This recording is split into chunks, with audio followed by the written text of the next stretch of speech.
C4 ಜನವಾರ್ತೆಗಳಿಗೆ ಸ್ವಾಗತ. ನಾನು ಸಂಧ್ಯಾ ಸಂತೋಷ್. ಇಂದಿನ ಮುಖ್ಯಾಂಶಗಳು.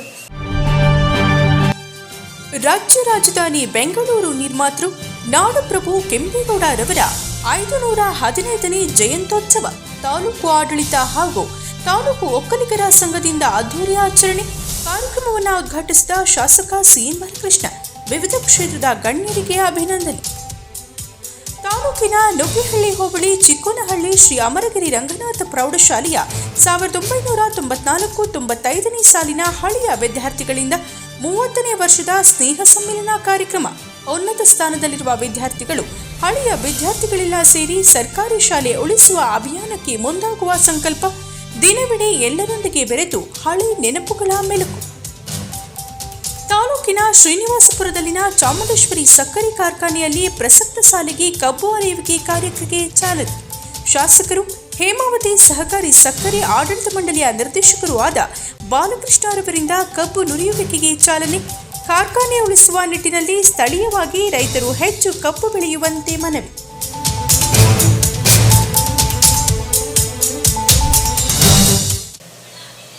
ವಾರ್ತೆಗಳ ವಿವರ. ನಾಡಪ್ರಭು ಕೆಂಪೇಗೌಡರವರು ನಾಡಿನ ಪ್ರತಿಯೊಂದು ಸಮುದಾಯದ ಅಭಿವೃದ್ಧಿಗೆ ದುಡಿದಂತಹ ಮಹಾನ್ ವ್ಯಕ್ತಿ. ಅವರು ನಾಡಿನ ಪ್ರತಿಯೊಂದು ಸಮುದಾಯವನ್ನ ಆರ್ಥಿಕವಾಗಿ ಸಾಮಾಜಿಕವಾಗಿ ಬಲಗೊಳಿಸಿ ಅವರ ಅಭಿವೃದ್ಧಿಯೊಂದಿಗೆ ನಾಡಿಗೆ ಧಾರ್ಮಿಕವಾಗಿ ಹಲವು ರೀತಿಯ ಕೊಡುಗೆ ನೀಡಿದ್ದಾರೆ ಎಂದು ಶಾಸಕರಾದ ಸಿಎನ್ ಬಾಲಕೃಷ್ಣರವರು ತಿಳಿಸಿದರು. ಪಟ್ಟಣದ ಮಿನಿ ವಿಧಾನಸೌಧ ಆವರಣದಲ್ಲಿ ಗುರುವಾರದಂದು ತಾಲೂಕು ಆಡಳಿತದ ವತಿಯಿಂದ ಆಯೋಜಿಸಲಾಗಿದ್ದ ನಾಡಪ್ರಭು ಕೆಂಪೇಗೌಡರವರ 515ನೇ ಜಯಂತಿಯನ್ನು ಉದ್ಘಾಟಿಸಿ ಕೆಂಪೇಗೌಡರವರ ಭಾವಚಿತ್ರಕ್ಕೆ ಪುಷ್ಪಾರ್ಚನೆ ಸಲ್ಲಿಸಿ ಮಾತನಾಡಿದ ಅವರು, ನಾಡಪ್ರಭು ಕೆಂಪೇಗೌಡರವರು ದೂರದೃಷ್ಟಿ ಹೊಂದಿದ್ದ ನಾಯಕರಾಗಿದ್ದರು. ಎಲ್ಲ ಸಮುದಾಯದವರನ್ನ ಗೌರವದಿಂದ ಕಾಣುತ್ತಿದ್ದರು. ಬೆಂಗಳೂರಿನಲ್ಲಿ ಹಲವು ಕುಲಕಸುಬುಗಳನ್ನು ಪರಿಚಯಿಸಿ ಹಲವರಿಗೆ ಉದ್ಯೋಗವನ್ನ ಸೃಷ್ಟಿಸಿದವರು. ಬೆಂಗಳೂರು ಇಂದು ತಂತ್ರಜ್ಞಾನ ಅಭಿವೃದ್ಧಿಯಲ್ಲಿ ಮುಂಚೂಣಿಯಲ್ಲಿದೆ ಎಂದರೆ ನಾಡಪ್ರಭು ಕೆಂಪೇಗೌಡರವರ ದೂರದೃಷ್ಟಿ ಯೋಜನೆಗಳ ಫಲ ಎಂದರು. ಬೆಂಗಳೂರು ನಗರವನ್ನು ವ್ಯವಸ್ಥಿತವಾಗಿ ನಿರ್ಮಿಸುವಲ್ಲಿ ಕೆಂಪೇಗೌಡರವರು ಪ್ರಮುಖ ಪಾತ್ರವನ್ನು ವಹಿಸಿದರು. ಅಂದು ಅವರು ನಿರ್ಮಿಸಿದ ಬೆಂಗಳೂರು ನಗರ ಇಂದು ಬೃಹದಾಕಾರವಾಗಿ ಬೆಳೆದು ವಿಶ್ವದ ಭೂಪಟದಲ್ಲಿ ಗುರುತಿಸಿಕೊಂಡಿದೆ. ಬೆಂಗಳೂರು ನಗರ ನಿರ್ಮಿಸಿದ ಕೆಂಪೇಗೌಡರವರ ಹೆಸರನ್ನ ಬೆಂಗಳೂರು ಅಂತಾರಾಷ್ಟ್ರೀಯ ವಿಮಾನ ನಿಲ್ದಾಣಕ್ಕೆ ಇಡಲಾಗಿದ್ದು, ಕೆಂಪೇಗೌಡರವರ 108 ಅಡಿ ಪ್ರತಿಮೆಯನ್ನ ಸ್ಥಾಪನೆ ಮಾಡುವ ಮೂಲಕ ಅವರಿಗೆ ಗೌರವವನ್ನ ಸೂಚಿಸಲಾಗಿದೆ. ಮಣ್ಣಿನ ಕೋಟೆಯಿಂದ ಕಟ್ಟಿದಂತಹ ಹಳ್ಳಿ ಪ್ರದೇಶವಾಗಿದ್ದ ಬೆಂದಕಾಳೂರನ್ನ ನಗರವಾಗಿ ನಿರ್ಮಿಸಿ ಬೆಂಗಳೂರು ನಗರ ಇಂದು ದೇಶ ವಿದೇಶಿಗರಿಗೆ ಚಿರಪರಿಚಿತವಾಗಿದೆ. ಕೆಂಪೇಗೌಡರವರ ಶೌರ್ಯ, ಸಾಹಸ, ದೂರದೃಷ್ಟಿಗೆ ಹೆಸರಾಗಿದ್ದು, ಬೆಂಗಳೂರು ನಗರವನ್ನ ಜಾತಿ ಆಧಾರಿತವನ್ನಾಗಿ ಮಾಡದೆ ವೃತ್ತಿ ಆಧಾರಿತ ಭೂಮಿಯನ್ನಾಗಿ ಮಾಡಿ ನೂರಾರು ವರ್ಷಗಳ ಹಿಂದೆಯೇ ರಸ್ತೆ ಬದಿಯ ಸಾಲು ಮರಗಳು, ದನ ಕರುಗಳು, ಪ್ರಾಣಿ ಪಕ್ಷಿಗಳು, ಕುಡಿಯುವ ನೀರಿನ ತೊಟ್ಟಿಗಳು ಹಾಗೂ ರೈತರ ಅನುಕೂಲಕ್ಕಾಗಿ ಕೆರೆಕಟ್ಟೆಗಳ ನಿರ್ಮಾಣ ಮಾಡಿದ ಕೆಂಪೇಗೌಡರವರು ತಮ್ಮ ಅಧಿಕಾರದಲ್ಲಿ ಜಾತ್ಯತೀತ ಮನೋಭಾವನೆಗಳೊಂದಿಗೆ ಆಳ್ವಿಕೆ ಮಾಡಿದ ಹೆಗ್ಗಳಿಕೆ ಅವರದ್ದು. ದೂರದೃಷ್ಟಿಯ ಚಿಂತನೆ ಹೊಂದಿದ ಕೆಂಪೇಗೌಡರವರು ಅಂದಿನ ಬೆಂದಕಾಳೂರನ್ನ ಬೆಂಗಳೂರು ಮಾಡಿದ್ದು ಅವರ ದೂರದೃಷ್ಟಿಯ ಚಿಂತನೆ ಅಗಾಧವಾಗಿತ್ತು ಎಂದು ತಿಳಿಸಿದರು. ಇವತ್ತು ಗೌರವಪೂರ್ವಕವಾದಂತಹ ಒಂದು ಅಭಿನಂದನೆಗಳನ್ನು ಕೂಡ ಸಲ್ಲಿಸಿದ್ದೇವೆ. ಅವರಿಗೆ ನಾನು ವೈಯಕ್ತಿಕವಾಗಿ ತಮ್ಮೆಲ್ಲರ ಪರವಾಗಿ ವಿಶೇಷವಾಗಿ ನಾನು ಅಭಿನಂದನೆಗಳನ್ನು ಸಲ್ಲಿಸಲಿಕ್ಕೆ ಬಯಸ್ತೇನೆ. ಕಲಾ ಕ್ಷೇತ್ರ, ಸಾಹಿತ್ಯ ಕ್ಷೇತ್ರ, ರೈತರು, ವಿವಿಧ ಎಲ್ಲ ಕ್ಷೇತ್ರಗಳ ಸಮಾಜ ಸೇವೆ, ಕನ್ನಡದ ಸೇವೆ. ಇವತ್ತು ನಮ್ಮ ವೆಂಕಟೇಶ್, ನಮ್ಮ ಮಿಲಿಟರಿ ಟೀಮ್ ಅವರು ಬಹುಶಃ ಇವತ್ತು ನಮ್ಮ ತಾಲೂಕಿನಲ್ಲಿ ಎಲ್ಲ ನಮ್ಮ ಅಶೋಕ್ ಖಂಡ ಅವರ ನೇತೃತ್ವದಲ್ಲಿ ಅವರೆಲ್ಲ ಇನ್ವಾಲ್ವ್ ಆಗಿ ತುಂಬ ಒಳ್ಳೆ ಕೆಲಸ ಮಾಡ್ತಿದ್ದಾರೆ. ಆ ರೀತಿ ನಮ್ಮ ಮಿಸಸ್ ನವೀನು, ಇನ್ನೊಬ್ಬರು ನಮ್ಮ ಸಹೋದರಿ ಅವ್ರಿಗೆ ಎಲ್ಲ ವಿಶೇಷವಾದಂಥ ರೀತಿಯಲ್ಲೆಲ್ಲ ದಯಮಾಡಿ ನಮ್ಮ ಸೋಮಶೇಖರ್ ಎಲ್ಲ ಹೆಸರುಗಳನ್ನು ಪ್ರಸ್ತಾಪ ಮಾಡಿದ್ದಾರೆ. ಅವರೆಲ್ಲರೂ ಕೂಡ ಒಳ್ಳೆ ಸೇವೆಯನ್ನು ಮಾಡಿದಿರಿ. ಮುಂದೂ ಕೂಡ ಸಮಾಜಮುಖಿಯಾಗಿ, ಸಾಹಿತ್ಯಮುಖವಾಗಿ, ಕಲಾ ಕ್ಷೇತ್ರದಲ್ಲಿ ತನ್ನದೇ ಆದಂಥ ಸೇವೆಗಳನ್ನು ಮುಂದುವರಿಸ್ಕೊಂಡು ಹೋಗಿ ಅಂತ ಮತ್ತೊಮ್ಮೆ ನಾನು ಅಭಿನಂದನೆಗಳನ್ನು ವಿಶೇಷವಾಗಿ ಸಲ್ಲಿಸ್ತಾ, ಇವತ್ತು ಕರ್ನಾಟಕ ಘನ ಸರ್ಕಾರ ನಾಡಪ್ರಭು ಕೆಂಪೇಗೌಡರ ದಿನಾಚರಣೆಯನ್ನು ಆಚರಣೆ ಮಾಡುವಂಥ ಒಂದು ಸಂದೇಶವನ್ನು, ಒಂದು ಸುತ್ತೋಲೆಯನ್ನು ಹೊರಡಿಸಿದ ನಂತರ ಬಹುಶಃ ಅಂದು ನಾನು ರಾಜ್ಯ ಒಕ್ಕಲಿಗರ ಸಂಘದ ಅಧ್ಯಕ್ಷನಾಗಿ ನಾಡಪ್ರಭು ಕೆಂಪೇಗೌಡರ ಆಡಳಿತ ಭವನದಲ್ಲಿ ಅಧಿಕಾರ ಚುಕ್ಕಾಣಿಯನ್ನು ಇಡುವಂಥ ಅವಕಾಶ ಆಗಿತ್ತು. ಅದು ನನ್ನ ಸೌಭಾಗ್ಯ ಅಂತ ನಾನು ಭಾವಿಸಿದ್ದೇನೆ. ಬಹುಶಃ ಆ ಒಂದು ದಿವಸ ಪೂಜ್ಯ ಎಚ್ ಡಿ ದೇವೇಗೌಡರು, ಸದಾನಂದ ಗೌಡರು, ಮಾನ್ಯ ಆರ್ ಅಶೋಕ್ ಅವರು, ಅದೇ ರೀತಿ ಮಾನ್ಯ ಶ್ರೀ ಡಿ ಕೆ ಶಿವಕುಮಾರ್ ಅವರು, ಎಂ ಕೃಷ್ಣ ಅವರು, ಇವರೆಲ್ಲರೂ ಕೂಡ ಎಚ್ ಡಿ ಕುಮಾರಸ್ವಾಮಿಯವರು ಒಂದು ವೇದಿಕೆ ಮೇಲೆ ಕರೆತಂದು ರಾಜ್ಯ ಒಕ್ಕಲಿಗ ಸಂಘದ ಒಂದು ಆವರಣದಲ್ಲಿ ದೊಡ್ಡ ಕಾರ್ಯಕ್ರಮವನ್ನು ರೂಪಿಸಿ ಒಂದು ವೇದಿಕೆಯನ್ನು ಆಚರಣೆ ಮಾಡಿದ ನಂತರ ಇವತ್ತು ರಾಜ್ಯದಲ್ಲಿ ಎಲ್ಲ ತಾಲೂಕು ಕೇಂದ್ರಗಳಲ್ಲೂ ಕೂಡ ಇವತ್ತು ವಿಜೃಂಭಣೆಯಿಂದ ಆಚರಣೆ ಮಾಡುವಂಥ ಅವಕಾಶ ವಿಶೇಷವಾಗಿದೆ. ರಾಜ್ಯ ಒಕ್ಕಲಿಗರ ಸಂಘದಿಂದ ಪ್ರತಿ ಜಿಲ್ಲೆಗಳಿಗೆ ಒಂದು 50,000 ರೂಪಾಯಿ ಗೌರವಪೂರ್ವಕವಾಗಿ ಜಿಲ್ಲಾ ಸಂಘಕ್ಕೆ, ತಾಲೂಕು ಸಂಘಕ್ಕೆ 25,000 ರೂಪಾಯಿ ಗೌರವಧನವನ್ನು ಕೊಡುವಂಥ ಒಂದು ತೀರ್ಮಾನವನ್ನು ಮಾಡಿ ಅಂದಿನಿಂದ ಇವತ್ತು ಕೂಡ ಇಲ್ಲಿಗೆ ನಡ್ಕೊಳ್ತಕ್ಕಂಥದಕ್ಕೆ ಅವಕಾಶ ಆಗಿದೆ. ಇವತ್ತು ಜೈಪಾಲ್ ಅವರು ಆ ಲೆಟ್ರ್ ಕೂಡ ಕೊಟ್ಟಿದ್ದಾರೆ. ಅವರು ನಮ್ಮ ಶಿವಣ್ಣರ ಮುಂದೆ ಇದ್ದಾರೆ, ಅವರ ತಂಡ ಎಲ್ಲ ಕೊಟ್ಟು ಅವ್ರಿಗೆ ನಾಳೆ ನಡೆದದ್ದು ಚೆಕ್ಕು ಬರ್ತದೆ. ರಾಜ್ಯ ಸರ್ಕಾರ ಕಳೆದ ಸಾಲಿನಲ್ಲಿ ಮಾನ್ಯ ಉಪಮುಖ್ಯಮಂತ್ರಿಗಳು ಬೆಂಗಳೂರು ಮಹಾನಗರ ಪಾಲಿಕೆ ವತಿಯಿಂದ ಘೋಷಣೆ ಮಾಡಿದರು. ಅದು BOಗೆ ಅನುದಾನವನ್ನು ಬಿಡುಗಡೆ ಮಾಡ್ತೀವಿ, ಒಂದು ಡಿಬೇಟ್ ಕಾರ್ಯಕ್ರಮನ ನೆರವೇರಿಸ್ಕೊಡ್ಬೇಕು ಅಂತ ಸೂಚನೆ ಕೊಟ್ಟಿದ್ದಾರೆ. ಇನ್ನೂ ಕೂಡ ಅನುದಾನ ನಮಗೆ ರೀಚ್ ಆಗಿಲ್ಲ. ಅದನ್ನು ಬರುವ ಅಧಿವೇಶನದಲ್ಲಿ ಅವರಿಗೆ ಗಮನಕ್ಕೆ ತರುವಂಥ ಕೆಲಸನೂ ಕೂಡ ಮಾಡಿ ಒಂದು ರಿಕ್ವೆಸ್ಟ್ ಕೂಡ ಮಾಡ್ತೇನೆ ಅಂತಕ್ಕಂಥ ಮಾತನ್ನು. ವಿಶೇಷ ಉಪನ್ಯಾಸಕರಾಗಿ ಆಗಮಿಸಿದ ನಿವೃತ್ತ ಶಿಕ್ಷಕರಾದ ಶಿವನಗೌಡ ಪಾಟೀಲ್ ಮತ್ತು ಮಂಜಪ್ಪ ಮಾತನಾಡಿ, ನಾಡಪ್ರಭು ಕೆಂಪೇಗೌಡರವರು 15ನೇ ಶತಮಾನದಲ್ಲಿ ಭಾರತ ದೇಶದಲ್ಲಿ ವಿಶೇಷ ಆಡಳಿತಗಾರರಾಗಿ ನಾಡು ಕಟ್ಟಿದವರು. ವಿಜಯನಗರ ಸಾಮ್ರಾಜ್ಯದ ಆಳ್ವಿಕೆ ಅವರ ಮೇಲೆ ಪ್ರಭಾವ ಬೀರಿ ಬೆಂಗಳೂರನ್ನ ಆ ಮಾದರಿಯಲ್ಲಿ ಕಟ್ಟಿದವರು. ಜನರ ಜೀವನೋಪಾಯಕ್ಕಾಗಿ ಕೆರೆ ಕಟ್ಟೆಗಳನ್ನು ಕಟ್ಟಿ ಕೃಷಿಗೆ ನೀರಾವರಿ ಒದಗಿಸುವುದರ ಜೊತೆಗೆ ವ್ಯಾಪಾರ ಕೇಂದ್ರವನ್ನಾಗಿಸಿದರು. ಅವರು ಹಾಕಿಕೊಟ್ಟ ಅಡಿಪಾಯವೇ ಇಂದಿಗೂ ಬೆಂಗಳೂರು ವಿಶ್ವಮಟ್ಟದಲ್ಲಿ ವಾಣಿಜ್ಯ ಕೇಂದ್ರವಾಗಿ ಗುರುತಿಸಿಕೊಂಡಿದೆ ಎಂದ ಅವರು, ಕೆಂಪೇಗೌಡರವರ ಜೀವನ ಚರಿತ್ರೆ ಹಾಗೂ ಅವರ ಸಾಧನೆ ಕುರಿತು ಸವಿವರವಾಗಿ ತಿಳಿಸಿಕೊಟ್ಟರು. ಸಮಾರಂಭದಲ್ಲಿ ವಿವಿಧ ಕ್ಷೇತ್ರದಲ್ಲಿ ಸಾಧನೆ ಮಾಡಿರುವ ನಾನಾ ಕ್ಷೇತ್ರದ ಸಾಧಕರಾದ Nagaraju ಮಲ್ಲವನಘಟ್ಟ, AV Somashekar, AJ Raju, CN Naveen Kumar, MT Anand, GN Venkatesh, Karthik, KT Chandru, KL Madhumati, ನೇತ್ರಾವತಿಯವರನ್ನು ಅಭಿನಂದಿಸಲಾಯಿತು. ಸಮಾರಂಭಕ್ಕೂ ಮುನ್ನ ಪಟ್ಟಣದ APMC ಆವರಣದಿಂದ ನಾಡಪ್ರಭು ಕೆಂಪೇಗೌಡರವರ ಭಾವಚಿತ್ರದೊಂದಿಗೆ ನಾನಾ ಕಲಾ ತಂಡಗಳು, ವಿವಿಧ ಶಾಲೆಯ ವಿದ್ಯಾರ್ಥಿಗಳು ಮತ್ತು ತಾಲೂಕಿನ ಪ್ರಗತಿಪರ ಸಂಘಟನೆಗಳ ಪದಾಧಿಕಾರಿಗಳು, ಸದಸ್ಯರು ಸೇರಿ ಭವ್ಯ ಮೆರವಣಿಗೆಯನ್ನು ನಡೆಸಲಾಯಿತು. ಪುರಸಭಾಧ್ಯಕ್ಷರಾದ CN ಮೋಹನ್, ಉಪಾಧ್ಯಕ್ಷೆ ರಾಣಿಕೃಷ್ಣ, ಸ್ಥಾಯಿ ಸಮಿತಿ ಅಧ್ಯಕ್ಷರಾದ ಗಣೇಶ್, TAPCMSನ ಅಧ್ಯಕ್ಷರಾದ MR Anil Kumar, PLD bank ಅಧ್ಯಕ್ಷರಾದ BN ಮಂಜುನಾಥ್, ಕೆಂಪೇಗೌಡ ವೇದಿಕೆಯ ಆನಂದ್ ಕಾಳಿನಹಳ್ಳಿ, ಕನ್ನಡ ಸಾಹಿತ್ಯ ಪರಿಷತ್ನ ತಾಲೂಕು ಅಧ್ಯಕ್ಷರಾದ ಹಡಿನಹಳ್ಳಿ ಲೋಕೇಶ್, ಕಲಾವಿದ ಮಲ್ಲವನಘಟ್ಟ ನಾಗರಾಜು, ತಾಲೂಕು ಒಕ್ಕಲಿಗರ ಸಂಘದ ಅಧ್ಯಕ್ಷ AV ಜೈಪಾಲ್, ಸರ್ಕಾರಿ ನೌಕರರ ಸಂಘದ ಅಧ್ಯಕ್ಷ MR ಮಂಜುನಾಥ್, ತಹಶೀಲ್ದಾರ್ ನಾಗರಾಜ್, ತಾಲೂಕು ಪಂಚಾಯಿತಿ ಕಾರ್ಯನಿರ್ವಹಣಾಧಿಕಾರಿ JR ಹರೀಶ್, ಪುರಸಭಾ ಮುಖ್ಯಾಧಿಕಾರಿ R ಯತೀಶ್ ಕುಮಾರ್ ಸೇರಿ ಇತರೆ ಮುಖಂಡರು ಉಪಸ್ಥಿತರಿದ್ದರು. ಪ್ರಪ್ರಥಮವಾಗಿ ವಿಜಯನಗರದಲ್ಲಿ ಆ ವಿಜಯದಶಮಿಯನ್ನ ವೈಭವವನ್ನು ನೋಡಿಕೊಂಡ ಬಂದಿರತಕ್ಕಂಥ ಕೆಂಪೇಗೌಡರವರು ನಾಳೆ ನಾನು ಕೂಡ ಬೆಂಗಳೂರನ್ನ, ಯಲಹಂಕವನ್ನ ಇದೇ ರೀತಿ ವಿಜೃಂಭಣೆಯಿಂದ ನಾನು ಆ ನಾಡನ್ನ ಕಟ್ಟಬೇಕು ಅನ್ನತಕ್ಕಂಥ ಕನಸನ್ನ ಹೊತ್ತು ಅಲ್ಲಿಂದ ಬರ್ತಾರೆ. ಅಲ್ಲಿಂದ ಬಂದ್ಮೇಲೆ ಇನ್ನೂ ಮಗುವಾಗಿದ್ದಾಗ ಅರಮನೆಯ ಪುರೋಹಿತರು, ಹಿತಚಿಂತಕರು ಆಗಿರ್ತಕ್ಕಂಥ ಐಗಂಡಪುರದ ಮಾಧವ ಭಟ್ರು ಅವರಿಗೆ ಶಿಕ್ಷಣವನ್ನ ನೀಡ್ತಾರೆ. ಮಾಮೂಲಿ ತಂದೆಯ ಆಶ್ರಯದಲ್ಲಿ ಬೆಳೆದಿರ್ತಕ್ಕಂಥ ಕೆಂಪೇಗೌಡರಿಗೆ ರಾಮಾಯಣ, ಮಹಾಭಾರತದ ಕಥೆಗಳು ಕೂಡ ಪ್ರಭಾವವನ್ನು ಬೀರಿದ್ದಾರೆ. ಈ ಕಡೆ ಮಾಧವ ಭಟ್ರು ಕತ್ತಿ ವರಸೆ, ಕುದುರೆ ಸವಾರಿ, ಮಲ್ಲಕಾಳಗ, ರಾಜನೀತಿ, ಆರ್ಥಿಕ ತಿಳುವಳಿಕೆಯನ್ನ ನೀಡಿ ಆ ಕೆಂಪೇಗೌಡರನ್ನ ಒಬ್ಬ ಪ್ರಬುದ್ಧ ಅರಸನನ್ನಾಗಲಿಕ್ಕೆ ಆ ಒಂದು ಗುರುಕುಲ ಪದ್ಧತಿಯಲ್ಲಿ ತಯಾರು ಮಾಡುತ್ತಾರೆ. ತದನಂತರದಲ್ಲಿ ಬೆಳೆದು ದೊಡ್ಡವನಾಗಿರ್ತಕ್ಕಂಥ ಕೆಂಪೇಗೌಡರಿಗೆ 1528ರಲ್ಲಿ ಪಟ್ಟಾಭಿಷೇಕ ಆಗುತ್ತೆ. ಬೆಂಗಳೂರಿನ ಸೋದರ ಮಾವನ ಮಗಳಾಗಿರ್ತಕ್ಕಂಥ ಚೆನ್ನಾಂಬೆಯನ್ನ ತಂದು ಅವರಿಗೆ ವಿವಾಹವನ್ನು ಕೂಡ ಮಾಡ್ತಾರೆ. ತದನಂತರದಲ್ಲಿ 1531ರಲ್ಲಿ ಬೆಂಗಳೂರನ್ನ ಅದಕ್ಕೆ ಒಂದು ರಾಜಧಾನಿಯನ್ನ ಸ್ಥಳ ಆಯ್ಕೆ ಮಾಡ್ಕೋಬೇಕು ಅನ್ನತಕ್ಕಂಥ ಒಂದು ಪ್ರಶ್ನೆ ಉದ್ಭವವಾದಾಗ ನಾಡಪ್ರಭು ಕೆಂಪೇಗೌಡರವರು ಯಲಹಂಕದ ದಕ್ಷಿಣಕ್ಕೆ 10 ಮೈಲು ನಡೆದು ದೂರ ಹೋಗ್ತಾ ಇರಬೇಕಾದ್ರೆ ತಮ್ಮ ಸೈನ್ಯವನ್ನ, ತಮ್ಮ ಹಿತ ಚಿಂತಕರನ್ನ ಕರೆದುಕೊಂಡು ಹೋಗ್ಬೇಕಾದ್ರೆ ಒಂದು ಕಾಡಿನಲ್ಲಿ ಒಂದು ಬೇಟೆ ನಾಯಿ ಕೆಂಪೇಗೌಡರ ಬಗ್ಗೆ ಇಂಗ್ಲಿಷ್ ನಲ್ಲಿ 4 ಮಾತನ್ನ ಕಳಿಸಿ ಅಂತ ಹೇಳಿದಾಗ ಅವ್ರು ಕಳಿಸ್ಲಿಕ್ಕೆ ನನಗೆ ಬಹಳ ಸಂತೋಷ ಆಯ್ತು. ಯಾಕೆ ಈ ವಿಚಾರವನ್ನ ತಮಗೆ ಉಣಬಡಿಸ್ಲಿಕ್ಕೆ ಇಷ್ಟಪಡ್ತೀನಿ ಅಂದ್ರೆ, ಈ ಒಕ್ಕಲುತನ ಅನ್ನೋದೇ ಒಂದು ವಿಶೇಷವಾದಂತಹ ಗುಂಪು. ಇದಕ್ಕೆ ಬಹುಶಃ ಸುಮಾರು ಜನಕ್ಕೆ ಗೊತ್ತಿಲ್ಲ. ಇದಕ್ಕೆ ಇತಿಹಾಸ ಇರೋದು 3800 ವರ್ಷಗಳ ಹಿಂದೆ. ಯಾವಾಗ ನದಿ ಪಾತ್ರದಲ್ಲಿ ಜೀವನ ಪ್ರಾರಂಭ ಆಯಿತು, ಆಗ್ಲೇ ಒಂದು ಕಸುಬು ಪ್ರಾರಂಭ ಆಯಿತು. ಈ ಜಗತ್ತಿನ, ಈ ದೇಶದ, ಈ ನಾಡಿನ ಪ್ರತಿಯೊಬ್ಬ ಪ್ರಜೆಗೆ ಅನ್ನವನ್ನ ಕೊಡ್ತಕ್ಕಂತಹ ಒಕ್ಕಲಿಗನ ಕೈ ಕಾಲಕ್ರಮೇಣ ಸಿಂಹಾಸನವನ್ನ ಅಲಂಕರಿಸಿ ಒಳ್ಳೆ ಆಡಳಿತವನ್ನ ಕೊಡ್ತದೆ ಅಂತ ಹೇಳಿ ಯಾರು ಎಣಿಸಿರ್ಲಿಲ್ಲ. ಈ ಒಕ್ಕಲಿಗ ಸಮುದಾಯ ಬೆಳೀತಾ ಬೆಳೀತಾ ಬೆಳೀತಾ ಬೆಳೀತಾ ಎಲ್ಲಿವರೆಗೆ ಸೂರ್ಯ ಚಂದ್ರ ಇರ್ತಾರೋ ಅಲ್ಲಿವರೆಗೂ ಒಕ್ಕಲಿಗ ಸಮುದಾಯ ಇರ್ತದೆ.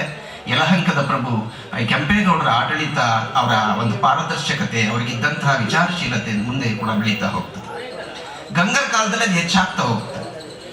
ಬಹುಶಃ ವಿಜಯನಗರ ಸಾಮ್ರಾಜ್ಯದ ಬಗ್ಗೆ ಇಡೀ ಕನ್ನಡ ನಾಡಿನಲ್ಲಿದ್ದಂತಹ 232 ಸಾಮಂತ ರಾಜರಲ್ಲಿ ಅಚ್ಚುಕಟ್ಟಾದಂತಹ ಆಡಳಿತ ನಡೆಸಿದಂಥವರು ಕೆಂಪೇಗೌಡರ ತಂದೆ ಕೆಂಪನಂಜೇಗೌಡರು.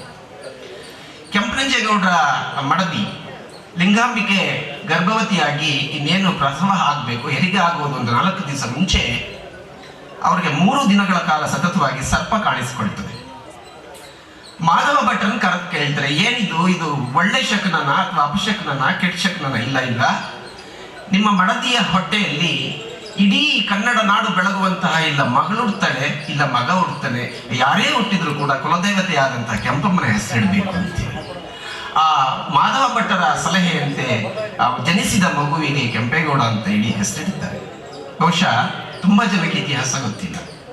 ನಾವು ನವರಾತ್ರಿ ಅಂದ್ರೆ ಮೈಸೂರು ಅಂತೀವಿ, ಆದ್ರೆ ನವರಾತ್ರಿ ಅಂತಕ್ಕಂಥದ್ದು ಅದು ದಸರಾತ್ ಅಂತೇಳಿ 9 ದಿನ ವಿಜೃಂಭಣೆಯಾಗಿ ಈ ನಾಡಿನ ಜನ ಎಲ್ಲ ಸಂಸ್ಕೃತಿಯನ್ನು ಅರ್ಥ ಮಾಡ್ಕೊಳ್ಳಿ ಅಂತ ಹೇಳಿ ಮೊದಲು ಪರಿಚಯ ಮಾಡಿದ ವಿಜಯನಗರ ಸಾಮ್ರಾಜ್ಯ.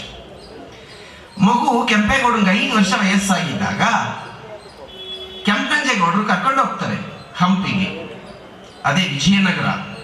ಅಲ್ಲಿ ಕರ್ಕೊಂಡು ಹೋದಾಗ ಕೃಷ್ಣದೇವರಾಯರು ಸಿಂಹಾಸನ ಮೇಲೆ ಕುಳಿತಿರ್ತಾರೆ, ಎಲ್ಲಾ ಸಾಮಂತರಾಜರು ಎದುರುಗಡೆ ಕೂತಿರ್ತಾರೆ. ಕೆಂಪನಂಜೇಗೌಡರ ತೊಡೆ ಮೇಲೆ ಕುಳಿತಿದ್ದಂತಹ ಮಗುವನ್ನ ಕರ್ಸ್ಕೊಳ್ತಾರೆ. ಕೆಂಪನಂಜೇಗೌಡರನ್ನು ಕೂಡ ಕರ್ಸ್ಕೊಳ್ತಾರೆ. ಎತ್ತರವಾದ ಒಂದು ದಿಬ್ಬ ಇದೆ. ತಾಲೂಕಿನ ಲೋಕೆಹಳ್ಳಿ ಹೋಬಳಿಯ ಚಿಕ್ಕೋನಹಳ್ಳಿ ಗೇಟ್ನಲ್ಲಿರುವ ಶ್ರೀ ಅಮರಗಿರಿ ರಂಗನಾಥ ಪ್ರೌಢಶಾಲೆ 1994-95ನೇ ಸಾಲಿನ ಹಳೆಯ ವಿದ್ಯಾರ್ಥಿಗಳಿಂದ 30ನೇ ವರ್ಷದ ಸವಿನೆನಪಿಗಾಗಿ ಸ್ನೇಹ ಸಮ್ಮಿಲನ ಕಾರ್ಯಕ್ರಮವನ್ನು ಆಯೋಜನೆ ಮಾಡಲಾಗಿತ್ತು. ತಾಲೂಕಿನ ನುಗ್ಗೇಹಳ್ಳಿ ಗ್ರಾಮದ ಸಮುದ್ರಹಳ್ಳಿ ರಸ್ತೆಯಲ್ಲಿರುವ ಹಳೆಯ ವಿದ್ಯಾರ್ಥಿ ಶಂಕರ್ ಅವರ ಮನೆಯ ಆವರಣದಲ್ಲಿ ಆಯೋಜಿಸಲಾಗಿದ್ದ ಕಾರ್ಯಕ್ರಮದಲ್ಲಿ ಶ್ರೀ ಅಮರಗಿರಿ ರಂಗನಾಥ ಪ್ರೌಢಶಾಲೆಯ ನಿವೃತ್ತ ಮುಖ್ಯ ಶಿಕ್ಷಕ ಎಸ್.ಟಿ. ಪರಮಶಿವಯ್ಯ ಹಳೆಯ ವಿದ್ಯಾರ್ಥಿಗಳಿಂದ ಗೌರವ ಸ್ವೀಕರಿಸಿ ಮಾತನಾಡಿ, ಗುರು ಶಿಷ್ಯರ ಸಂಬಂಧ ಎಂದಿಗೂ ಕೊನೆಗೊಳ್ಳಲದ ಬಾಂಧವ್ಯವಾಗಿದ್ದು ಅದೊಂದು ಪವಿತ್ರವಾದ ಸಂಬಂಧವಾಗಿದೆ. ಆಧುನಿಕ ಕಾಲಘಟ್ಟದಲ್ಲಿ ಆಧುನಿಕತೆ ಬೆಳೆದಂತೆ ಎಲ್ಲವೂ ಬದಲಾಗುತ್ತಿದೆ. ಆದರೆ ಇವತ್ತಿನ ಇಂತಹ ಪರಿಸ್ಥಿತಿಯಲ್ಲಿ ಕಳೆದ 30 ವರ್ಷಗಳ ನಂತರ ಶಿಕ್ಷಕರು ಹಾಗೂ ಹಳೆಯ ವಿದ್ಯಾರ್ಥಿಗಳನ್ನು ಒಂದೆಡೆ ಸೇರಿಸುವ ಮೂಲಕ ಸ್ನೇಹ ಸಮ್ಮಿಲನವೆಂಬ ಶೀರ್ಷಿಕೆ ಅಡಿಯಲ್ಲಿ ಕಾರ್ಯಕ್ರಮವನ್ನು ಆಯೋಜಿಸಿರುವುದು ಖುಷಿ ತರಿಸಿದೆ. ಈ ಕಾರ್ಯಕ್ರಮ ಬೇರೆಯವರಿಗೂ ಪ್ರೇರಣೆಯಾಗುವುದರಲ್ಲಿ ಯಾವುದೇ ಸಂದೇಹವಿಲ್ಲವೆಂದರು. ನಿವೃತ್ತ ಶಿಕ್ಷಕ ಬಿಎನ್ ಶೇಷಮೂರ್ತಿ ಮಾತನಾಡಿ, ಶಾಲೆಯ 1994-95ನೇ ಸಾಲಿನ ಹಳೆಯ ವಿದ್ಯಾರ್ಥಿಗಳನ್ನು ಒಗ್ಗೂಡಿಸಿ ಕಾರ್ಯಕ್ರಮವನ್ನು ಆಯೋಜಿಸಲಾಗಿದೆ. ಅವತ್ತಿನ ಕಾಲದಲ್ಲಿ ಶಿಕ್ಷಣಕ್ಕೆ ಹೆಚ್ಚಿನ ಪ್ರಾಮುಖ್ಯತೆ ಇತ್ತು. ಗ್ರಾಮೀಣ ಪ್ರದೇಶದಲ್ಲಿ ಬಡತನವಿದ್ದರೂ ತಮ್ಮ ಮಕ್ಕಳಿಗೆ ಉತ್ತಮ ಶಿಕ್ಷಣ ಸಿಗಲೆಂದು ಜನರು ಕೂಲಿ ಮಾಡಿ ಓದಿಸುತ್ತಿದ್ದರು. ಅನೇಕ ವಿದ್ಯಾರ್ಥಿಗಳು 8ರಿಂದ 10 ಕಿಲೋಮೀಟರ್ ದೂರದಿಂದ ಶಾಲೆಗೆ ನಡೆದು ಬರುತ್ತಿದ್ದರು. ಇನ್ನು ಆರ್ಥಿಕವಾಗಿ ಚೆನ್ನಾಗಿರುವ ವಿದ್ಯಾರ್ಥಿಗಳು ಸೈಕಲ್ನಲ್ಲಿ ಬರುತ್ತಿದ್ದರು. ಆಗಿನ ವಿದ್ಯಾರ್ಥಿಗಳು ಶಾಲೆಯಲ್ಲಿ ಶಿಕ್ಷಕರೊಂದಿಗೆ ಹೆಚ್ಚಿನ ಗೌರವ ಕೊಡುವ ಮೂಲಕ ಓದಿನ ಕಡೆ ಹೆಚ್ಚಿನ ಕಾಳಜಿ ವಹಿಸುತ್ತಿದ್ದರು. ಅವರ ಈ ಪರಿಶ್ರಮದಿಂದಲೇ ಅನೇಕ ವಿದ್ಯಾರ್ಥಿಗಳು ಇಂದು ತಹಶೀಲ್ದಾರ್, ಪ್ರಾಂಶುಪಾಲರಾಗಿ, ಶಿಕ್ಷಕರಾಗಿ ಅನೇಕ ಸರ್ಕಾರಿ ಸೇವೆಗಳಲ್ಲಿ ಕರ್ತವ್ಯ ನಿರ್ವಹಿಸುತ್ತಿದ್ದಾರೆ. ಯಾವುದೇ ಅಹಮಿಲ್ಲದೆ ಎಲ್ಲ ವಿದ್ಯಾರ್ಥಿಗಳು ಒಂದೇ ಎಂಬ ಭಾವನೆಯಲ್ಲಿ ಪರಸ್ಪರ ಬೆರೆತು ತಮ್ಮ ಹಳೆಯ ವಿದ್ಯಾರ್ಥಿ ದೆಸೆಯ ಕಷ್ಟ ಸುಖಗಳನ್ನು ಹಂಚಿಕೊಂಡರು. ಬೇರೆ ವಿದ್ಯಾರ್ಥಿಗಳನ್ನು ಪ್ರೇರೇಪಿಸುವ ರೀತಿಯಲ್ಲಿ ಬಹಳ ಶಿಸ್ತುಬದ್ಧವಾಗಿ ಕಾರ್ಯಕ್ರಮವನ್ನು ಆಯೋಜಿಸಲಾಗಿದೆ ಎಂದು ಅಭಿಪ್ರಾಯಿಸಿದರು. ನಿವೃತ್ತ ಶಿಕ್ಷಕ ವಿ ಮಲ್ಲಿಕಾರ್ಜುನಯ್ಯ ಮಾತನಾಡಿ, ತಾವು ಉನ್ನತ ಸ್ಥಾನಕ್ಕೆ ಏರಿದ ಮೇಲೆ ಎಲ್ಲವನ್ನ ಮರೆಯುವ ಈ ಕಾಲದಲ್ಲಿ ತನಗೆ ಪಾಠ ಹೇಳಿಕೊಟ್ಟ ಶಿಕ್ಷಕರು ಹಾಗೂ ತನ್ನೊಂದಿಗೆ ತರಗತಿ ಹಂಚಿಕೊಂಡ ಸ್ನೇಹಿತರನ್ನ ಒಂದೆಡೆ ಸೇರಿಸಿ ಕಾರ್ಯಕ್ರಮವನ್ನು ಆಯೋಜಿಸಲಾಗಿದೆ. ಇದರೊಂದಿಗೆ ಸದ್ಯ ಶ್ರೀ ಅಮರಗಿರಿ ರಂಗನಾಥ ಪ್ರೌಢಶಾಲೆ ಅನೇಕ ವರ್ಷಗಳಿಂದ ವಿದ್ಯಾರ್ಥಿಗಳ ಕೊರತೆಯಿಂದ ಶಾಲೆಯನ್ನ ಮುಚ್ಚಲಾಗಿತ್ತು. ಈ ಬಗ್ಗೆ ಶಾಲೆಯನ್ನ ಪುನರ್ ಪ್ರಾರಂಭಿಸಲು ಎಲ್ಲ ಹಳೆಯ ವಿದ್ಯಾರ್ಥಿಗಳು ಒಗ್ಗೂಡಿ ಶ್ರಮಿಸಿದರೆ ಬಡ ವಿದ್ಯಾರ್ಥಿಗಳಿಗೆ ಹೆಚ್ಚಿನ ಅನುಕೂಲವಾಗುತ್ತದೆ. ಈ ಬಗ್ಗೆ ಎಲ್ಲರೂ ಚಿಂತಿಸುವ ಅಗತ್ಯವಿದೆ ಎಂದರು. ಸ್ನೇಹ ಸಮ್ಮೇಳನ ಕಾರ್ಯಕ್ರಮದಲ್ಲಿ ಪ್ರತಿ ಶಿಕ್ಷಕರನ್ನ ಮಾತನಾಡಿಸಿ ಅವರ ಸಲಹೆ ಮಾರ್ಗದರ್ಶನದ ಜೊತೆಗೆ ನಿವೃತ್ತಿಯ ಜೀವನದ ನಂತರ ಅವರು ಯಾವ ರೀತಿ ಜೀವನ ಸಾಗಿಸುತ್ತಿದ್ದಾರೆ, ಜೊತೆಗೆ ಮುಂಬರುವ ದಿನಗಳಲ್ಲಿ ಯಾವ ರೀತಿ ನಡೆದುಕೊಳ್ಳಬೇಕು ಎನ್ನುವ ಕುರಿತು ಮಾಹಿತಿ ಪಡೆಯಲಾಯಿತು. ಪ್ರತಿ 40 ನಿಮಿಷಕ್ಕೊಮ್ಮೆ ಬೆಲ್ ಹೊಡೆಯುವ ಮೂಲಕ ಹಳೆಯ ಶಾಲೆಯ ನೆನಪು ಬರುವಂತೆ ಮಾಡಿದ್ದು ವಿಶೇಷವಾಗಿದ್ದು, ಜೊತೆಗೆ ಈ ದಿನ ಎಲ್ಲರೂ ಒಂದೆಡೆ ಸೇರಿ ತಮ್ಮ ಅಂದಿನ ವಿದ್ಯಾರ್ಥಿ ದೆಸೆಯ ದಿನಗಳನ್ನು ಮೆಲುಕು ಹಾಕಿಕೊಳ್ಳಲಾಯಿತು. ಕಾರ್ಯಕ್ರಮಕ್ಕೆ ಆಗಮಿಸಿದ ತಮ್ಮ ನೆಚ್ಚಿನ ಗುರುಗಳನ್ನು ವಿಶೇಷವಾಗಿ ಸ್ವಾಗತ ಕೋರಿ ಕಾರ್ಯಕ್ರಮಕ್ಕೆ ಬರಮಾಡಿಕೊಳ್ಳಲಾಯಿತು ಮತ್ತು ಎಲ್ಲ ವಿದ್ಯಾರ್ಥಿಗಳು ತಮ್ಮ ನೆಚ್ಚಿನ ಗುರುಗಳಿಗೆ ನೆನಪಿನ ಕಾಣಿಕೆ ನೀಡುವ ಮೂಲಕ ಸನ್ಮಾನಿಸಿದರು. ಕಾರ್ಯಕ್ರಮದಲ್ಲಿ ನಿವೃತ್ತ ಶಿಕ್ಷಕರುಗಳಾದ MH Boregowda, TB Lingadevaru, YN Mallesh, N Sannanjappa, ಶಾಲೆಯ ಆಡಳಿತ ಮಂಡಳಿಯ ಸಿಬ್ಬಂದಿಗಳಾದ ರುದ್ರಾಚಾರ್, ಗಂಗಾಧರ ಮೂರ್ತಿ ಸೇರಿದಂತೆ 1994-95ನೇ ಸಾಲಿನ ವಿದ್ಯಾರ್ಥಿಗಳು ಹಾಜರಿದ್ದರು. ಕಾರ್ಯಕ್ರಮದಲ್ಲಿ ಹಳೆಯ ವಿದ್ಯಾರ್ಥಿಗಳು ತಮ್ಮ ಅಭಿಪ್ರಾಯಗಳನ್ನು ಹಂಚಿಕೊಂಡರು. ಅವತ್ತಿನ ನಮ್ಮ ನೆಚ್ಚಿನ ಶಿಕ್ಷಕರ ಸಲಹೆ, ಮಾರ್ಗದರ್ಶನ, ನಡವಳಿಕೆಯ ಕುರಿತು ಶಿಕ್ಷಣದ ಜೊತೆಗೆ ಬದುಕು ಹೇಗೆ ಕಟ್ಟಿಕೊಳ್ಳಬೇಕು, ಸಮಾಜದಲ್ಲಿ ಮುಂದೆ ಹೇಗೆ ನಡೆಯಬೇಕೆಂಬುದನ್ನು ಪಾಠದ ಜೊತೆ ಪ್ರತಿದಿನ ನಮಗೆ ಕಲಿಸುತ್ತಿದ್ದರು. ಅವರ ಈ ಮಾತುಗಳೇ ನಮಗೆ ಇಂದು ಜೀವನದಲ್ಲಿ ಯಶಸ್ಸು ಸಾಧಿಸಲು ಸಾಧ್ಯವಾಗಿದೆ ಎಂದು ಹಳೆಯ ವಿದ್ಯಾರ್ಥಿಗಳು ಈಗಿನ ಖಾಸಗಿ ಕಾಲೇಜಿನ ಪ್ರಾಂಶುಪಾಲ ಶಂಕರ್ ಅವರು ತಮ್ಮ ಅನಿಸಿಕೆಯನ್ನು ವ್ಯಕ್ತಪಡಿಸಿದರೆ, ಹಳೆಯ ವಿದ್ಯಾರ್ಥಿ ನರಸಿಂಹಮೂರ್ತಿ ಮಾತನಾಡಿ 1994-95ನೇ ಸಾಲಿನಲ್ಲಿ ಶ್ರೀ ಅಮರಗಿರಿ ರಂಗನಾಥ ಪ್ರೌಢಶಾಲೆ ಇಡೀ ತಾಲೂಕಿನಲ್ಲಿ ಶಿಕ್ಷಣದಲ್ಲಿ ಹೆಚ್ಚು ಪ್ರಸಿದ್ಧಿಯನ್ನು ಹೊಂದಿತ್ತು. ಎಸ್ಎಸ್ಎಲ್ಸಿ ಫಲಿತಾಂಶದಲ್ಲೂ ಕೂಡ ಹೆಚ್ಚಿನ ವಿದ್ಯಾರ್ಥಿಗಳು ತೇರ್ಗಡೆ ಹೊಂದುತ್ತಿದ್ದರು. ಅವತ್ತಿನ ಶಿಕ್ಷಕರು ಹಗಲು ರಾತ್ರಿ ಎನ್ನದೆ ತಮ್ಮ ಮನೆಯ ಮಕ್ಕಳಂತೆ ಕಾಣುವುದರ ಜೊತೆಗೆ ಹೆಚ್ಚಿನ ಓದಿನ ಕಡೆಗೆ ಮಕ್ಕಳನ್ನು ಆಕರ್ಷಿಸುವಂತೆ ಮಾಡುತ್ತಿದ್ದರು. ಇದರಿಂದ ಇಂದು ಅನೇಕ ವಿದ್ಯಾರ್ಥಿಗಳು ಸರ್ಕಾರಿ ಸೇವೆಯಲ್ಲಿ ಕಾರ್ಯನಿರ್ವಹಿಸುತ್ತಿದ್ದಾರೆ. ಅದಕ್ಕೆ ಸ್ಪಷ್ಟ ಉದಾಹರಣೆಯಾಗಿ ನಾನು ತಹಶೀಲ್ದಾರರಾಗಿ ಕಾರ್ಯನಿರ್ವಹಿಸುತ್ತಿದ್ದೇನೆ. ಸದ್ಯ ಶಾಲಾ ವಿದ್ಯಾರ್ಥಿಗಳ ಕೊರತೆ ಸೇರಿದಂತೆ ಅನೇಕ ಸಮಸ್ಯೆಗಳಿಂದ ಮುಚ್ಚಿದೆ. ಎಲ್ಲ ವಿದ್ಯಾರ್ಥಿಗಳು ಕೈಜೋಡಿಸಿದರೆ ಶಾಲೆಯನ್ನು ಮತ್ತೆ ತೆರೆಯಬಹುದು. ಎಲ್ಲರ ಸಹಕಾರ ನಮಗೆ ಪ್ರಮುಖವಾಗಿದೆ ಎಂದು ತಮ್ಮ ಅಭಿಪ್ರಾಯವನ್ನು ಹಂಚಿಕೊಂಡರು. ಮುಂದಿನ ತರಗತಿ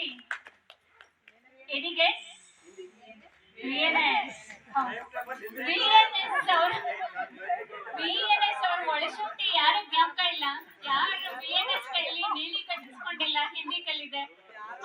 ಸೈಡ್ ಇವರೆಲ್ಲರೂ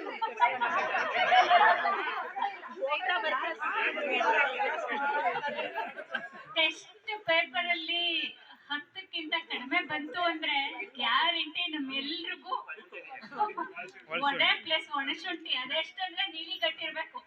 ಒಂದ್ ವಾರ ಆದ್ರೂ BNS ನ ಎಲ್ರು ಜ್ಞಾಪಿಸ್ಕೊತಾ ಇರ್ಬೇಕು, ಅಯ್ಯೋ ಹಿಂದಿ ಓದ್ಬೇಕು ಅಂತ. ನಿಜಕ್ಕೂ ನಾನು ಏನೀಗ ಇಂಗ್ಲಿಷ್ ಅಂದ್ರೆ ಭಾಷಾ ಲ್ಯಾಂಗ್ವೇಜ್ ಅಥವಾ ಭಾಷಾ ಜ್ಞಾನ ತುಂಬಾ ಇಂಪಾರ್ಟೆಂಟ್ ಆಗಿರುತ್ತೆ. ಆಕ್ಚುಲಿ ಇವತ್ತು ಅಂದ್ರೆ ನಾವು ದೇಶದ ಬೇರೆ ಬೇರೆ ಸ್ಥಳಗಳಿಗೆ ಹೋದಾಗ ನಿಜಕ್ಕೂ ಹೌದು ನಮ್ಮ ಕನ್ನಡತನ ಇದೆಲ್ಲ ತುಂಬಾ ಮುಖ್ಯ. ಅದ್ರ ಜೊತೆಗೇನೆ ನಾವು ಬೇರೆ ಭಾಷೆಗಳನ್ನ ಗೌರವಿಸೋದು ಅಷ್ಟೇ ಮುಖ್ಯ ಆಗಿರುತ್ತೆ. ನಮ್ಗೆ ಅಲ್ಪ ಸ್ವಲ್ಪ ಇವತ್ತು ಹಿಂದಿ ಅರ್ಥ ಆಗತ್ತೆ ಅಥವಾ ಹಿಂದಿ ಫಿಲ್ಮ್ಗಳನ್ನ ನೋಡಿದ್ರೆ ಅದನ್ನ ಚೆನ್ನಾಗಿ ಗ್ರಹಿಸ್ತೀವಿ ಅಂದ್ರೆ ಅದಕ್ಕೆ ನಿಜ ಅಂತ ಹೇಳಿದ್ದು ತುಂಬಾ ಮುಖ್ಯ. ಬಹುಶಃ ಎಲ್ಲರೂ ಬರ್ಲಿಲ್ಲ ಅಂತಿದ್ರೆ ಇಷ್ಟು ಕಳೆಗಟ್ತಾ ಇರ್ಲಿಲ್ಲ. ನಮ್ ಹೆಣ್ಮಕ್ಳ ಕಡೆಯಿಂದ ನಿಜವಾಗ್ಲೂ ನಮ್ಗೆ ಹೈಸ್ಕೂಲಲ್ಲಿ ಆಶ್ಚರ್ಯ ಆಗುತ್ತೆ. ಛಾಯಾ ಹೈಸ್ಕೂಲಲ್ಲಿ 3 ವರ್ಷ ಮಾತಾಡ್ತಾ ಇರ್ಲಿಲ್ಲ, ತುಂಬಾ ಸೈಲೆಂಟ್ ಆಯ್ತಾ.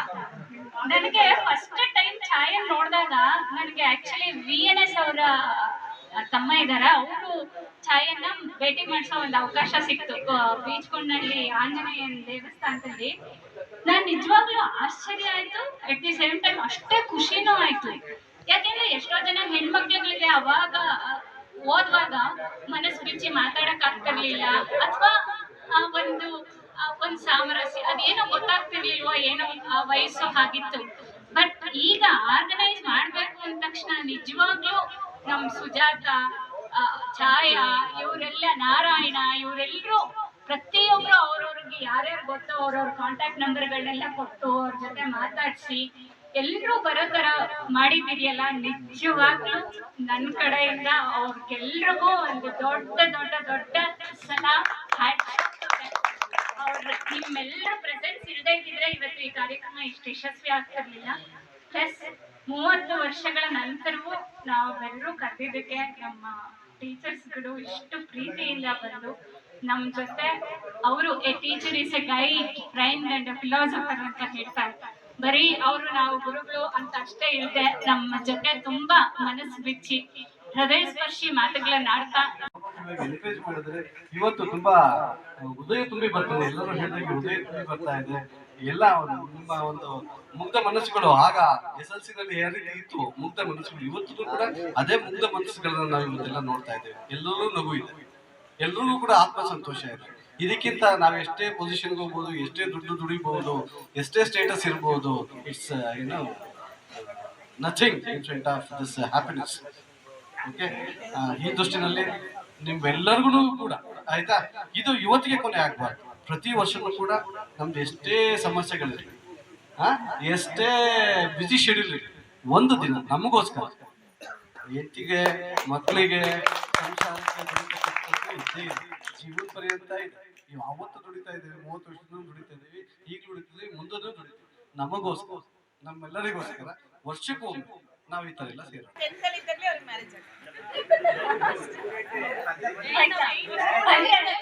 ಅವ್ರಿಗೆ ಆಗತಾನೆ 30-32ರ ಆಸುಪಾಸು. ಬಹುಶಃ ಅವರ ಆ ಯೌವನದ ದಿನಗಳು ನಮ್ಮ ಪಾಠ ಪ್ರವಚನಕ್ಕೆ ತುಂಬಾ ಸಾಥ್ ಕೊಡ್ತು ಅನ್ಸುತ್ತೆ. ಬಹುಶಃ ನಮ್ಮ ಗಣಿತ ತಲೆಗೆ ಹತ್ತದೇ ಇರೋ ತಲೆಗಳಿಗೆ ಲೆಕ್ಕ ಪಾಠ ಮಾಡ್ಬೇಕು ಅಂದ್ರೆ ಅದು ತುಂಬಾ ಕಷ್ಟದ ವಿಷಯ. ಯಾಕೆಂದ್ರೆ ಮ್ಯಾಥ್ಸ್ ಅಂದ್ರೆ ದೂರ ಇರೋರೆ ಎಲ್ರು ಆಯ್ತಾ. ಯಾವ ಸಬ್ಜೆಕ್ಟ್ ಹೋಗಿಗೆಪ್ಪ SSLC ನಲ್ಲಿ ಅಂದ್ರೆ ಮ್ಯಾಥ್ಸು ಎಲ್ರು ಮ್ಯಾಥ್ಸು ಇಲ್ಲ ಇಂಗ್ಲಿಷ್. ಆದ್ರೆ ಬಹುಶಃ ಅವತ್ತು YNM ಭೌತಶಾಸ್ತ್ರ ಮತ್ತೆ ಅಂಕಗಣಿತ ಬೀಜಗಣಿತನ ಮಾಡೋರು, ಆಮೇಲೆ ಜಾಮೆಟ್ರಿನೂ ಮಾಡೋರು. ಅವರು RNS ಜಾಸ್ತಿ ಪ್ರಮೇಯ ಮಾಡ್ತಿದ್ದು. ಬಟ್ ಅಂಕಗಣಿತ, ಬೀಜಗಣಿತ ಮತ್ತೆ ಭೌತಶಾಸ್ತ್ರ YNM ನಿಜಕ್ಕೂ ಅವರ ಶ್ರದ್ಧೆ ನಮ್ಗೆ ಹೇಳ್ಕೊಡ್ತಿದ್ದು ಇದೆಯಲ್ಲ, ಅದು ಅಮೇಝಿಂಗ್ ಅಂದ್ರೆ ಅಮೇಝಿಂಗ್. ಆ ಪಾಠದ ರೀತಿಗೆ ನಿಜಕ್ಕೂ ಬೆಲೆ ಕಟ್ಟಕ್ಕಾಗಲ್ಲ. ಇವತ್ತು YNM ಸರ್ ಅವರು TPL ಅವ್ರು ಇನ್ನೇನು ಹೇಳಿದೀನಿ ಆಯ್ತಾ, ಇಂಗ್ಲಿಷ್ ಬರಲ್ಲ, ಅವ್ರು ಬಿಡಲ್ಲ.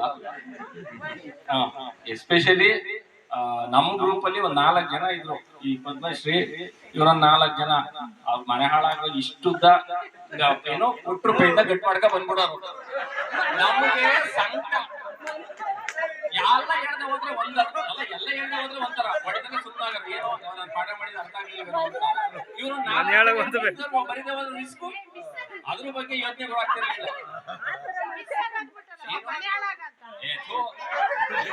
ಹಿಂಗೆ ಬೈತಾ ಇದ್ವಿ ಸುಮ್ಮನೆ. ಈಗ್ಲೂದಲ್ಲ ಅದು ಆಡು ಭಾಷೆ, ಅದನ್ನೆಲ್ಲ ನೀವು ಆರ್ಥಿಕವಾಗಿ ತಗೋಬೇಡಿ. ಅವನ್ ಬಿಡಿ, ಇನ್ನು ನಾರ್ತ್ ಕರ್ನಾಟಕದಲ್ಲಿ ಇರೋದಂಗೆ ಹೇಳಿದ್ರೆ ನಮ್ಗೆ ಗೊತ್ತಿದ್ರು. ಅವರಿಗೆ ಕಾರ್ಯಕ್ರಮಕ್ಕೆ ಬಂದಿದ್ದಕ್ಕೆ ತುಂಬ ಹೃದಯದ ಧನ್ಯವಾದಗಳು. ರುದ್ರಾಚಾರ್ಯರು, ಮೂರ್ತಿ ಇವರೆಲ್ಲ ನಮ್ಮ ನಾನೇನೋ ಉತ್ತಮ ವಾಗ್ಮಿ ಅಂತೂ ಅಲ್ಲ, ಇವರೆಲ್ಲ ಚೆನ್ನಾಗಿ ಮಾತಾಡ್ತಾರೆ. ವೇದಿಕೆಯಲ್ಲಿರುವ ಗುರುಗಳಿಗೆ ವಂದಿಸ್ತಾ, ಮತ್ತೆ ನೆಚ್ಚಿನ ಸಹಪಾಠಿಗಳಿಗೂ ವಂದಿಸ್ತಾ, ಇಂದ ಒಂದು ಉತ್ತಮ ಕಾರ್ಯಕ್ರಮನ ಮತ್ತು ಶಂಕರು ಮತ್ತು ಶ್ರೀಮತಿ ಅರುಣ್ ಅವ್ರು ಮಾತಾಡಿ ನನಗೂ ಖುಷಿ ಆಯ್ತು ಇವತ್ತು ಕಾರ್ಯಕ್ರಮ ಮಾಡೋಣ ಅಂತ. ಇದ್ರೊಳಗೆ ಇನ್ನೊಂದು ಖುಷಿ ಪಡೋ ವಿಚಾರ ಅಂದ್ರೆ, ಸಾಮಾನ್ಯ ಗಂಡು ಮಕ್ಕಳು ನಾವು ಇದೆಲ್ಲ ಮಾಡೋಣ ಅಂತ ಅನ್ಕೋತೀವಿ, ಬಟ್ ಹೆಣ್ಮಕ್ಳು ಕೂಡ ಬಹಳಷ್ಟು ಉತ್ತೇಜಿತರಾಗಿ ಸಂತೋಷವಾಗಿ ಕಾರ್ಯಕ್ರಮಕ್ಕೆ ಸಹಕಾರ ಕೊಡೋದಲ್ಲದೆ ಹೆಚ್ಚಿನ ಸಂಖ್ಯೆಯಲ್ಲಿ ಬಂದಿದ್ದಾರೆ. ಅದು ಬಹಳ ಸಂತೋಷ. ಶಂಕರ್ ಹೇಳಿದಾಗೆ ಸಾಧ್ಯವಾದಷ್ಟು ನಾವು ಪ್ರತಿ ವರ್ಷ ಅಂದ್ರೆ ಅನ್ಕೋತೀವಿ. ಉದಾಹರಣೆಗೆ ಚಿಕ್ಕನಹಳ್ಳಿ ಕಾರ್ಯಕ್ರಮ ಪ್ರತಿ ವರ್ಷ ಮಾಡೋಣ ಅಂತ ಅಂದ್ಕೊಂಡಿದ್ವಿ. ಚಿಕ್ಕನಹಳ್ಳಿ ಒಂದು ಕಾರ್ಯಕ್ರಮ ಮಾಡಿದ್ವಿ, ಅದು 1 ವರ್ಷ ಮಾಡಿದ್ರು ನಿಂತೇವೆ. ಇದು ಹಂಗಾಗ್ಬಾರ್ದು. ಸಾಧ್ಯವಾದಷ್ಟು 1 ವರ್ಷಕ್ಕಾಗ್ತದೆ, ಅಟ್ಲೀಸ್ಟ್ ಎಷ್ಟಾಗುತ್ತೆ ಅಷ್ಟಕ್ಕೂ ನಾವು ಮಾಡುವ ಅಂತ ನಾನು ಆಶಿಸ್ಕೊತೀನಿ.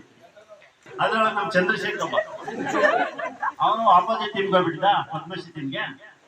ಅವನು ಅಂದ್ರೆ ನಾವು ಸ್ಪೋರ್ಟಿವ್ಗೆ ತಗೊಂಡಿದ್ದೆ, ಯಾವುದು ಏನು ಕಾಂಪಿಟೇಟಿವ್ ಇಲ್ಲ. ಬಟ್ ಅವನು ಎಲ್ಲಿ ಆ ಪುಸ್ತಕ ಓದ್ಕೊಂಡ್ ಬಂದಿದ್ದ, ಯಾವುದೋ ಒಂದು ಪೊಲ್ಯೂಷನ್ ಬಗ್ಗೆ ಓದ್ಕೊಂಡ್ಬಂದು ಅದು ಗೊತ್ತಿಲ್ದಂಗೆ ಏನೇನೋ ಕ್ವಶನ್ ಕೇಳ್ಬಿಟ್ಟಪ್ಪ. ಅವನ ಉದ್ದೇಶ ಏನಂದ್ರೆ ನಾನು ತೋರಿಸ್ಬೇಕು, ನಾನು ತಾಳಿಲ್ಲ ಟೀಮ್ಗೆ ಅಂತ. ಅದೇನಂದ್ರೆ ಈ ಕಲ್ಲು ಊರ್ತಾ ಇರುತ್ತಲ್ಲ, ಲೈಸೆನ್ಸ್ ಅಂತ ಕಲ್ಲು, ಅದು ಪೊಲ್ಯೂಷನ್ನ ಐಡೆಂಟಿಫೈ ಮಾಡುತ್ತಾರೆ ಅನ್ನೋ ಒಂದು ಟಾಪಿಕ್ ಅಲ್ಲಿ ಅದು ನೋಡ್ಕೊಂಡು ನಾವೆಲ್ಲ ಇಲ್ಲ ಅವ್ರು ಒಳ್ಕೊಂಡ್ಬಂದ್ಬಿಡ್ತಾನೆ. ಹಾಗಾಗಿ ಇದು ಒಂದು ಅನುಭವ, ಅಂದ್ರೆ ಕಲಿಕೆಯ ವಿಧಾನಗಳು ಬೇರೆ ಬೇರೆ ತರ ಇರುತ್ತೆ.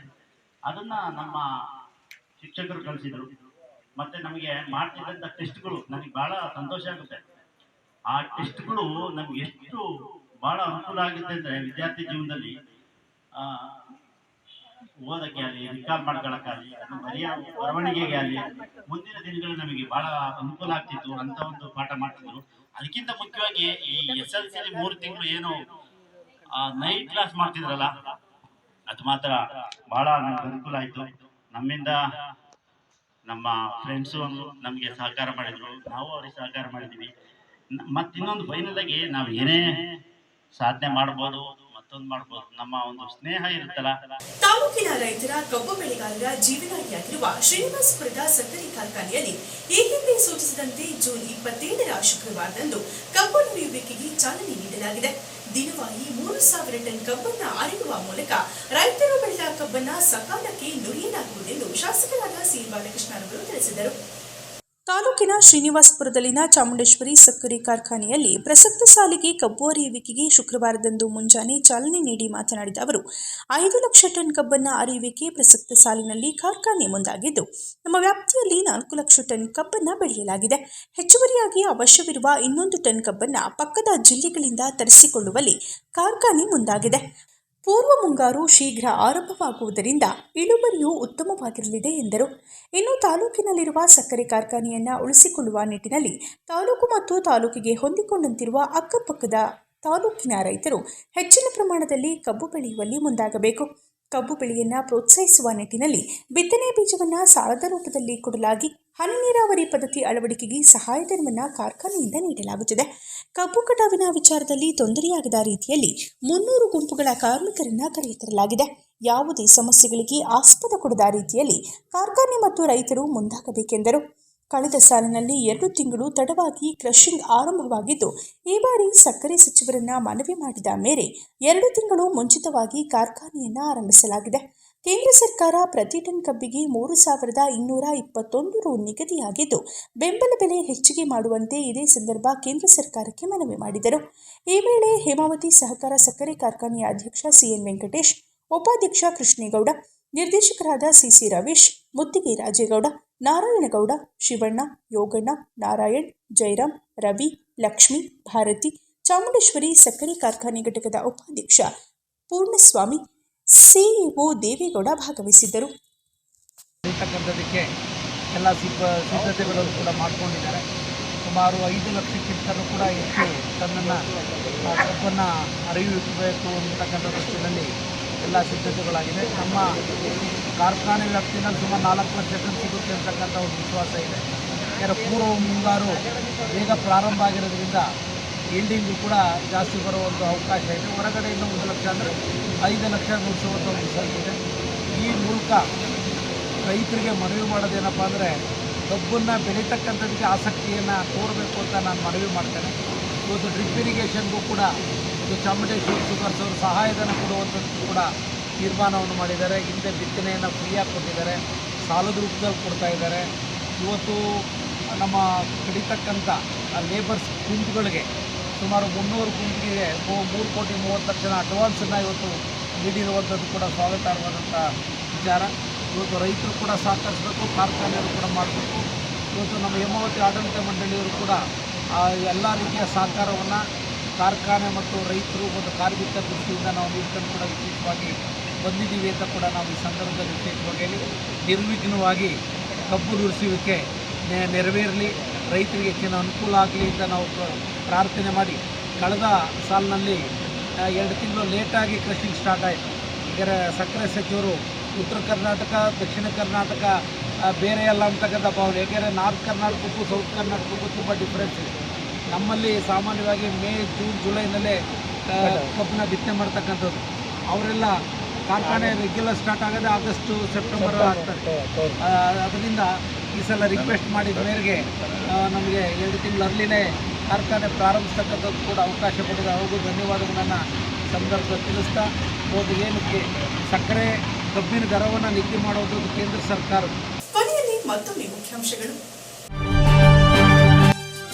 ರಾಜ್ಯ ರಾಜಧಾನಿ ಬೆಂಗಳೂರು ನಿರ್ಮಾತೃ ನಾಡಪ್ರಭು ಕೆಂಪೇಗೌಡರವರ 515ನೇ ಜಯಂತ್ಯೋತ್ಸವ ತಾಲೂಕು ಆಡಳಿತ ಹಾಗೂ ತಾಲೂಕು ಒಕ್ಕಲಿಗರ ಸಂಘದಿಂದ ಅದ್ದೂರಿ ಆಚರಣೆ. ಕಾರ್ಯಕ್ರಮವನ್ನು ಉದ್ಘಾಟಿಸಿದ ಶಾಸಕ ಸಿಎನ್ ಬಾಲಕೃಷ್ಣ. ವಿವಿಧ ಕ್ಷೇತ್ರದ ಗಣ್ಯರಿಗೆ ಅಭಿನಂದನೆ. ತಾಲೂಕಿನ ನುಗ್ಗೇಹಳ್ಳಿ ಹೋಬಳಿ ಚಿಕ್ಕೋನಹಳ್ಳಿ ಶ್ರೀ ಅಮರಗಿರಿ ರಂಗನಾಥ ಪ್ರೌಢಶಾಲೆಯ 1994-95ನೇ ಸಾಲಿನ ಹಳೆಯ ವಿದ್ಯಾರ್ಥಿಗಳಿಂದ 30ನೇ ವರ್ಷದ ಸ್ನೇಹ ಸಮ್ಮೇಳನ ಕಾರ್ಯಕ್ರಮ. ಉನ್ನತ ಸ್ಥಾನದಲ್ಲಿರುವ ವಿದ್ಯಾರ್ಥಿಗಳು ಹಳೆಯ ವಿದ್ಯಾರ್ಥಿಗಳೆಲ್ಲ ಸೇರಿ ಸರ್ಕಾರಿ ಶಾಲೆ ಉಳಿಸುವ ಅಭಿಯಾನಕ್ಕೆ ಮುಂದಾಗುವ ಸಂಕಲ್ಪ. ದಿನವಿಡೀ ಎಲ್ಲರೊಂದಿಗೆ ಬೆರೆತು ಹಳೆ ನೆನಪುಗಳ ಮೆಲುಕು. ತಾಲೂಕಿನ ಶ್ರೀನಿವಾಸಪುರದಲ್ಲಿನ ಚಾಮುಂಡೇಶ್ವರಿ ಸಕ್ಕರೆ ಕಾರ್ಖಾನೆಯಲ್ಲಿ ಪ್ರಸಕ್ತ ಸಾಲಿಗೆ ಕಬ್ಬು ಅರೆಯುವಿಕೆ ಕಾರ್ಯಕ್ಕೆ ಚಾಲನೆ. ಶಾಸಕರು ಹೇಮಾವತಿ ಸಹಕಾರಿ ಸಕ್ಕರೆ ಆಡಳಿತ ಮಂಡಳಿಯ ನಿರ್ದೇಶಕರೂ ಆದ ಬಾಲಕೃಷ್ಣರವರಿಂದ ಕಬ್ಬು ನುರಿಯುವಿಕೆಗೆ ಚಾಲನೆ. ಕಾರ್ಖಾನೆ ಉಳಿಸುವ ನಿಟ್ಟಿನಲ್ಲಿ ಸ್ಥಳೀಯವಾಗಿ ರೈತರು ಹೆಚ್ಚು ಕಬ್ಬು ಬೆಳೆಯುವಂತೆ ಮನವಿ.